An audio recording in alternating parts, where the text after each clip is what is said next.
Ladies and gentlemen, the calls are getting louder for King Charles to do something about reparations. 12 countries are demanding that King Charles pay reparations.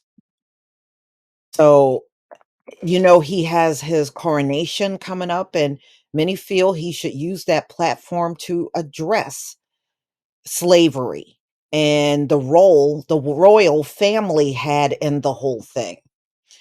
So, his coronation is May 6th, and Charles and Queen Camilla will be crowned.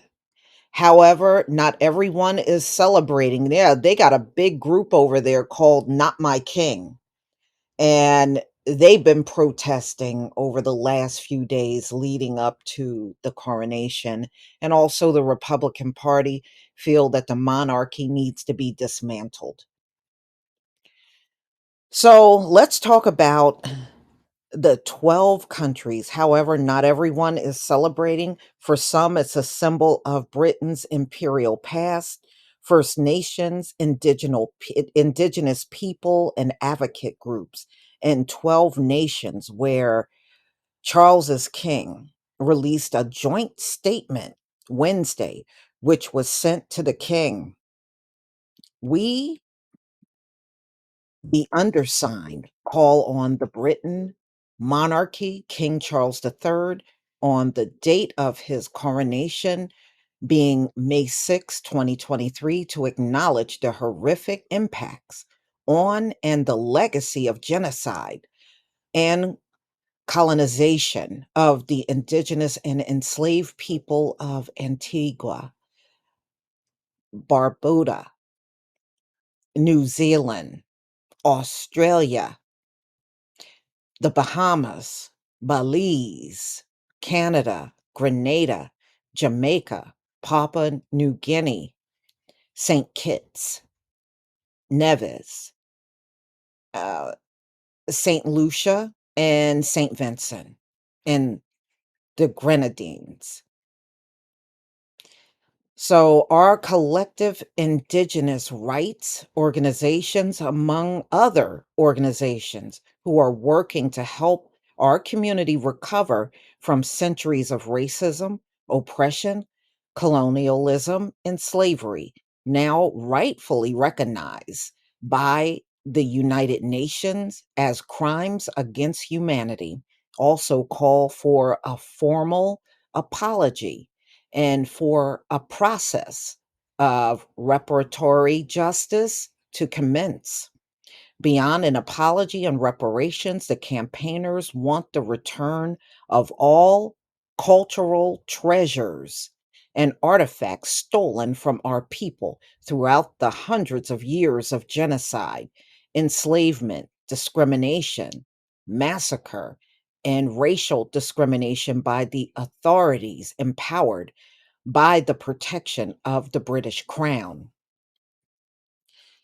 and the reparations of all remains of our collective people that reside in UK museums and institutions, and that represents our family histories, cultural histories, and spiritual ancestries. Wow, that's right, because the US does that too. You know, it was the University of Penn, Harvard, that got the bodies of our forefathers that were enslaved and the natives that were massacred. These people are sick. So the UK got all of these bodies in museums of the natives of the Caribbean and other locations. Wow. Wow. Just can't have any respect for anyone. Just can't do it. Among the groups involved is the Advocate Network of Jamaica, which organized protests against Prince William and Kate Middleton during their disastrous tour of the Caribbean in March of 2022. Boy, do I remember that. Boy, they came out strong protesting them. And you know what the funny part, y'all? Some of them were in the crowd saying, "What the hell you send William and Kate for? You should have sent Harry and Meghan. We would have much rather see them. I was like, damn.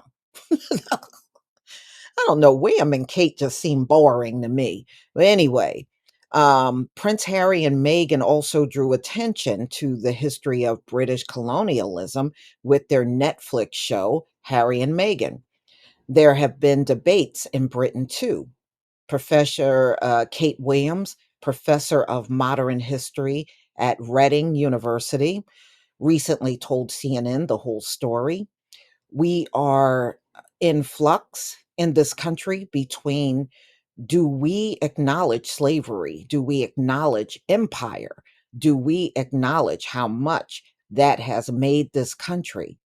This tiny, tiny country, one of the most richest and most powerful countries in the world?